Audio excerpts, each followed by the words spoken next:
राष्ट्रीय स्वयंसेवक संघ के सरसंघचालक डॉक्टर मोहन भागवत जी को मैं अपने संबोधन के लिए आमंत्रित करता हूं।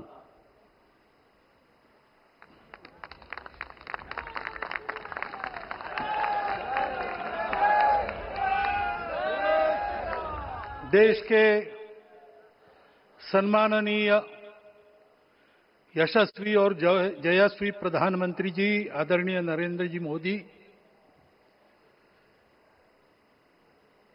हमारे उत्तर प्रदेश के सम्माननीय मुख्यमंत्री जी श्रीमान योगी जी, राज्यपाल महोदया, मंचस्थ सभी मान्यवर, उपस्थित सज्जन, माता भगिनी, आज हम सबके लिए एक सार्थकता का दिवस है।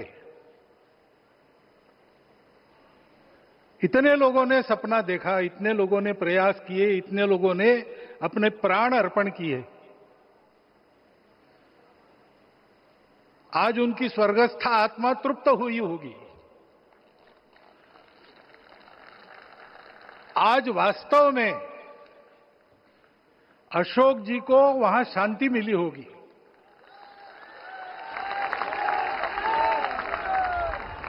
महंत रामचंद्र दास जी महाराज, श्रीमान दालमिया जी, कितने संत, कितने गृहस्थ, कितने विद्यार्थी, उन्होंने अपना प्राणार्पण किया, अपना पसीना बहाया। जो पीछे रहे वो भी रोज ये इच्छा मन में व्यक्त करते रहे कि मंदिर बनेगा बनेगा, बन गया। और आज उस मंदिर निर्माण की शास्त्रीय प्रक्रिया पूर्ण हो गई,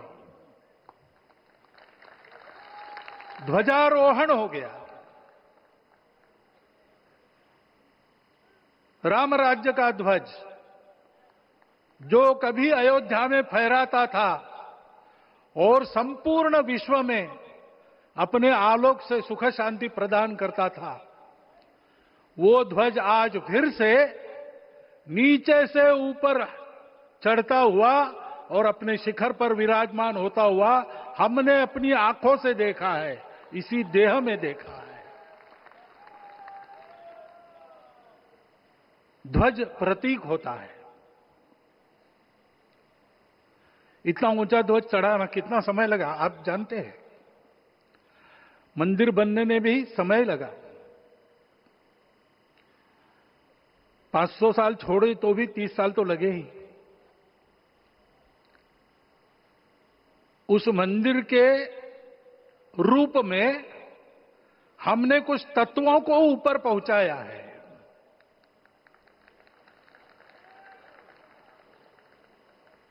सारा विश्व जिससे ठीक चलेगा, अपने व्यक्तिगत जीवन, पारिवारिक जीवन से लेकर तो सृष्टि जीवन तक सबका जीवन जिससे ठीक चलेगा, वो धर्म, उस धर्म का प्रतीक भगवा रंग, वह इस ध्वज का रंग है। ये धर्म ध्वज है। इस धर्म ध्वज पर रघुकुल का प्रतीक कोविदार वृक्ष है। वैसे रूप देखा जाए तो कचनार जैसे लगता है। और जो खोजी लोग हैं वो खोज कर कह रहे हैं कि मंदार और पारिजात दो वृक्षों का एक तरह से संकर है। दोनों वृक्षों के गुण, ये दोनों वृक्ष देव वृक्ष कहलाते हैं। दो देव वृक्षों के गुणों का समुच्चय ये वृक्ष है। और ये वृक्ष उस रघुकुल की सत्ता का प्रतीक है। वो सत्ता वृक्ष से व्यक्त होती है, जिसके बारे में कहा गया, छायाम अन्यस्य कुर्वन्ति तिष्ठन्ति स्वयं आतपे। सबके लिए छाया देते हैं, स्वयं धूप में खड़े रहकर। फलान्यपि परार्थाय, फल स्वयं उगाते हैं, दूसरों के लिए बांट देते हैं। वृक्षाः सत्पुरुषा इव, वृक्ष सत्पुरुष होते हैं। और कचनार के गुण औषधि भी है। कचनार के वृक्ष का अन्न में भी उपयोग है। सब प्रकार से उपयोगी इस वृक्ष का प्रतीक हमने लगाया है। धर्म जीवन ऐसा जीवन होता है,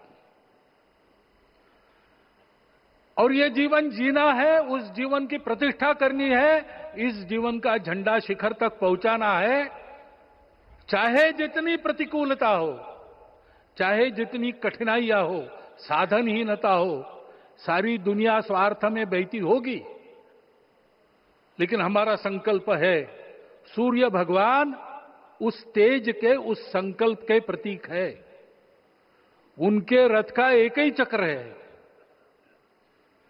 4 चाक वाली गाड़ियां भी एक्सीडेंट करती है तो एक चक्र चलाना है, और रास्ता खराब भी नहीं, रास्ता है ही नहीं। अधांतर में चलो रथस्य एकम चक्रम। रथ चलाने के लिए 7-7 घोड़े, उनको नियंत्रण करने के लिए सांपों के लगाम है, और रास्ता नहीं है, और सारथी जो है उसके पैर नहीं है। ऐसी गाड़ी चल सकती है क्या? कंप्यूटर में डाटा डालेंगे, कहेंगे नहीं चलेगी। लेकिन बिना थके रोज पूरब से पश्चिम, पूरब से पश्चिम जाना आना सूरज भगवान कर रहे हैं। क्योंकि कार्य की सिद्धि स्वत्व के भरोसे होती है। हिंदू समाज ने लगातार 500 साल और बाद के दीर्घ आंदोलन में अपने इस स्वत्व को सिद्ध किया, और रामलला आ गए।